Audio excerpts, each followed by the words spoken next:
ప్రతి ఒక్కరూ తమ జీవితంలో ఉన్నతంగా ఎదగాలంటే ప్రతి ఒక్కరికి ఉండాల్సింది పేషెన్స్, ఓపిక ఉండాలి.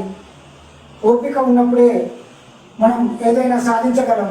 నేను ఈరోజు చేస్తున్నాను, నాకు ఇమీడియట్గా ఫలితం రావాలంటే అది వెంబటే మనకు రాదు. ప్రయత్నం మాత్రమే నువ్వు చేయి, ఫలితం అంతా ఆ దేవుడు నిశ్చయిస్తాడు. ప్రయత్నం మాత్రమే మనం చేయగలం, ఫలితం మన చేతుల్లో లేదు. కాబట్టి మనందరం చాలా ఓపికతో ఉన్నతంగా ఎదగాలి. ఓపిక అనేది చేదుగా ఉంటుంది, కానీ దాని ఫలితం మాత్రం చాలా తీయగా ఉంటుంది.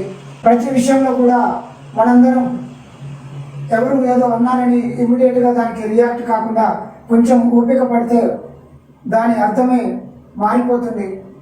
అలా ప్రతి ఒక్క విషయానికి కొంచెం ఓపికగా ఆలోచిస్తూ, ఓపికగా పనులు చేసిన దానికి ప్రతిఫలం కోసం కొంచెం ఓపికగా ఎదురు చూస్తూ మనందరం జీవితంలో ఉన్నతంగా ఎదుగుదాం. ఈ యొక్క పేషెన్స్, ఓపిక యొక్క ఇంపార్టెన్స్ని మీరందరూ గుర్తించి పాటిస్తారని ఆశిస్తూ, ప్లీజ్ టు సబ్స్క్రైబ్ మన JRS TV YouTube channel for more interesting, inspirational, motivational and powerful videos. Please don't forget to like, share, comment this video.